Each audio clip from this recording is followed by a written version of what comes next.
This might be an unpopular opinion, but I find that Scattergories makes me frustrated. Wait, that's not the right word. Very goddamn angry. Opinions are like bad metaphors. Give out enough of them, and someone's bound to call you an asshole. There are a lot of opinions out there these days, some good, most bad. But of course, that's just my opinion. You know, it's not up for debate. It's called Scattergories, not Scattergories. Come on, people, get it together. Here are the rules. First word of your answer must begin with the chosen letter. The words a, an, and the are ignored. You can't give the same answer twice in the same round. When using a proper name, you can use the last name or the first name as your first word, and creative answers can be acceptable. And this is where things often break down, and that's not just my opinion, is it? Things found at a football game, and the letter is C. Corn dogs. Okay, sure, yeah, good answer. Chicago, you know, like the Chicago Bears. I mean, there's another category for sports teams, but sure, yeah, fine, I guess that counts. I put cavities because, you know, people at the game probably have cavities sometimes. I mean, yeah, technically, but don't you think we're getting away from the spirit of the game at this point? Cool chimpanzees. What?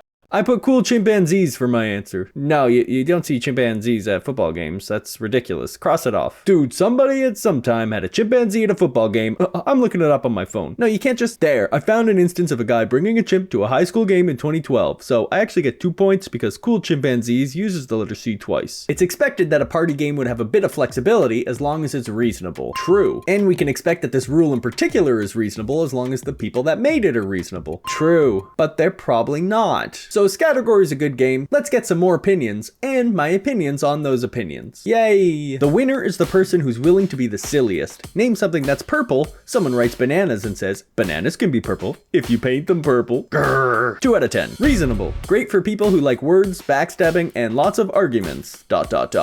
In such a delicious way. Psycho. Fun with the right group. I'm probably not the right group. I love the challenge of coming up with words, and I love arguing over whether answers count or not. Needless to say, I'm insufferable when playing this game. Absolute psycho. No thanks. Instead of listening to you explaining how you could have Danny DeVito's deliciously divine donuts in your refrigerator, I'll just be over here praying for an anvil to fall on my head and make it all end. Reasonable. Drop dead simple party game. So, you like the game, or insipid waste of time? 1 out of 10. Can someone be allergic to grapes? Not in my universe, but one opponent thinks so. Vocally. Seems reasonable. And I want to kill him. Okay, maybe also psycho though. Great green globs of greasy, grimy gopher guts. 7 points, please. No. Tomato topping tuna tortilla tacos. That's 5 points, right? Reasonably sarcastic. Of course, you have to relax the rules. Things in the sky with B, Bob Marley was accepted. Highly debatable. Rules grit. 2 out of 2. What the hell does that even mean? The best way to start an argument. And yes, Wakanda is a country that starts with W. Sure, I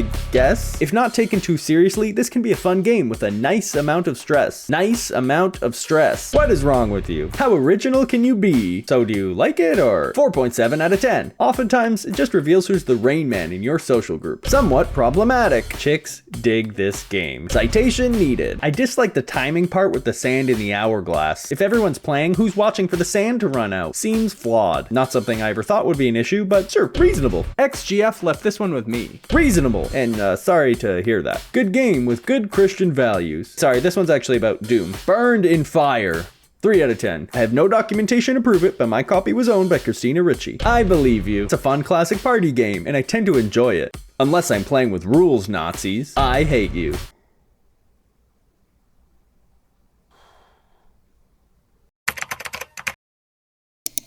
Thank you for coming over to play Scattergories with me. I'm so excited. So Scattergories is a good game? If the game's quality is based on the ability of the other players to be reasonable, and if hypothetically we lived in a world with millions of unreasonable people, then yes, that does make the game bad. But if you want to look at the game for what it is, and pretend you live in a fantasy world where unreasonable things are somehow reasonable, and how Lake is a good reason why someone might get fired from their job, then yes, it's a great game. At that point, you might as well play a game that's basically all luck. Hell yeah, Uno!